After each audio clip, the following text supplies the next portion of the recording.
oui ma am ci nag jàngat yu bari mais dama koy tënk rek pour premier tour de table bi ma sentir ne discours dafay nduru parfois autoglorification wala célébration wala ay promesses plutôt mirobolantes et faciles. Promesse mooy dige sans dire comment la faisabilité effectivement des promesses te promesse dafa am promesse dige yu fi président defoon daaw nëga ni mooy y a 1 an jour pour jour dige woon fi ne appel à candidature dañ koy def durant le premier trimestre 2025 premier trimestre donc mars waroon na fenk ñu tënk ba mu dénkoon liggéey boobu bureau organisation et méthode di boom te ay weer ca gannaaw mu dénkoon ko premier ministre mel donc premier ministre da ko satisfairewul mu dénkaat ko boom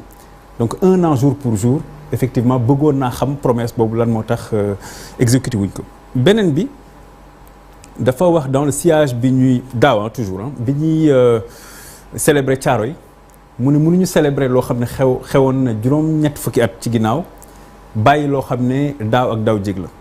donc muy les événements douloureux yi fi amoon 2021 2024 ñoom ñu amoon ci taxawaay bu baax ba digga woon ne dañuy abroger la loi d'amnistie bi ñu koy wote ñu ne duñ ko wote ñu génn salle bi attaqué wuñ ko nag maanaam auprès du conseil constitutionnel mais ñu diggoon ci présidentielle bi dañ koy abrogé législative ñu digge woon ko defuñu ko bëggoon naa aussi mu ñëw ci beneen bi c'est une des mesures phares mooy les assises de la justice buñ fii moom lañ quasiment yi njëkk a teg ci la bokk 1 an après defuñu dara diggawaat na nag ci wàllu des réformes bon c'est encore des promesses ma dégg nag ci discours bi yoo xam ne man daf ma neex parce que aussi ñun duñu ay nihilistes nous sommes des républicains et des démocrates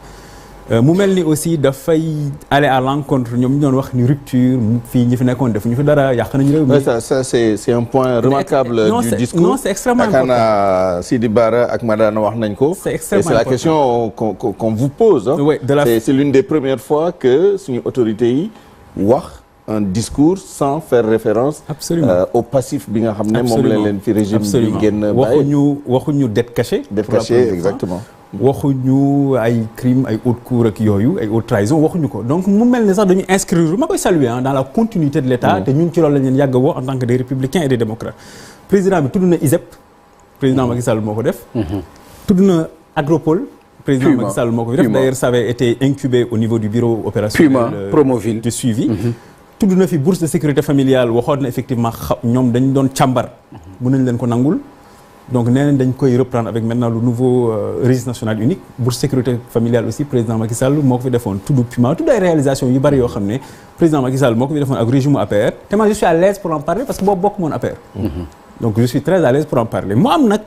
donc loolu dama koy saluer am aussi un point important bu may saluer mooy sur les violences sexuelles et sexistes mu nekk lu am solo loo xam ne jàpp naa ne lu ñu mën a gën a diisal daan yi sur les questions de viol sur les questions d'agression sur les questions de féminicide ñu taxaw ci bu baax a baax parce que yooyu c'est des causes importantes un pays mënul développer wu mënul économiquement politiquement socialement bu fekkee la moitié de sa population dañuy subir ay discrimination moitié bi mooy les femmes beneen nag yeneen yi ma am nag yoo xam ne ma ci xawam ay njàqare yu ndaw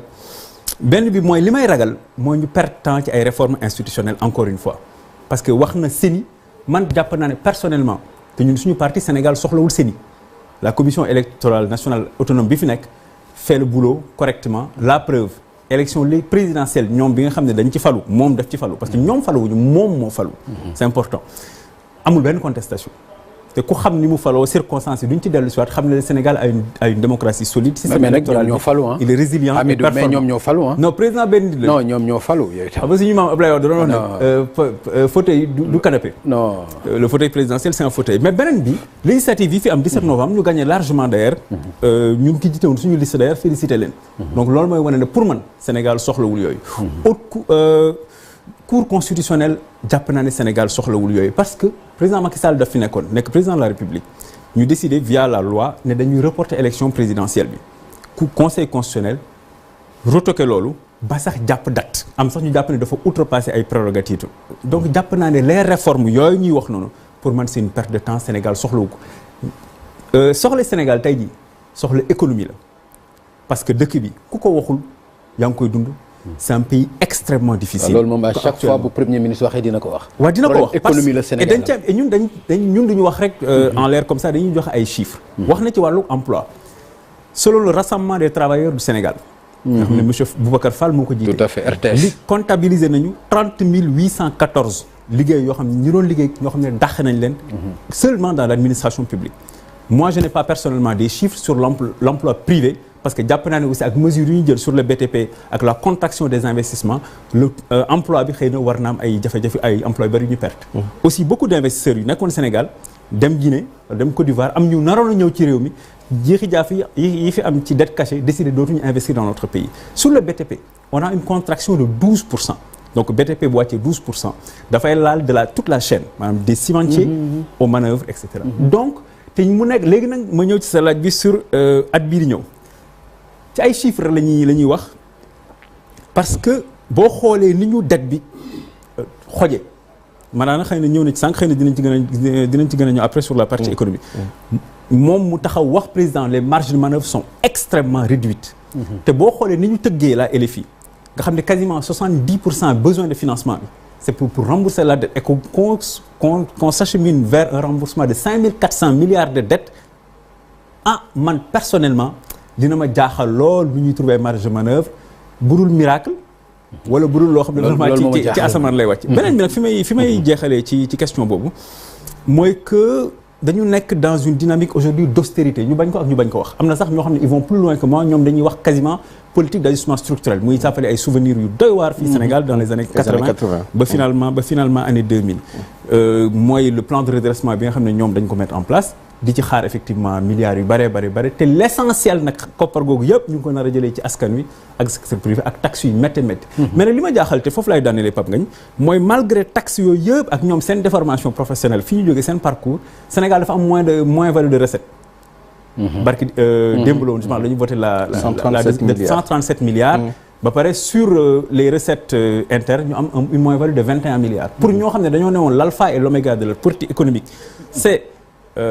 l'élargissement de l'assiette fiscale et une meilleure performance de la fiscalité mu am aussi ay contractions sur les recettes externes maanaam sur les dons budgétaires et les dons en capitaux parce que foofu 160 milliards lañ fa am te ñu fa doon xaar je pense 240 beneen bi ñu ngi fa doon xaar ci don budgétaire mooy lu ñu lay may loo xam ne vraiment réew la koy may 45 milliards ñu ngi fa am 10 jàpp naa ne ay contre-performance yoo xam ne nii ça doit nous interroger sur la capacité de nos administrations et de l'État à mobiliser la fiscalité Sénégal ak aussi suñu diplomatie ak suñuy réseau de coopération est-ce que performant na ba lan moo indi ay jeex a jaax ba tax effectivement contre-performance yooyu du am mais tout ça daal pour résumer 2025 at bu metti la mais le peuple sénégalais est un peuple résilient et puis effectivement di saluer li Sidi Bara wax parce que dama koy nangu nekkuñu Sénégal ñu bari ne woon nañ dina nekk défaut de paiement dina sax nekk parfois cessation de paiement pour les projections les plus catastrophiques yàgguñu foofu alhamdulillahi rabbil alamin dañuy ñaan situation bi gën a amélioré wu mais très sincèrement boo xoolee ni ñu tëggee LFI bi sénégalais war nañu tiit ak aussi madame sur la politique d'austérité pour at bii di ñëw. Merci beaucoup.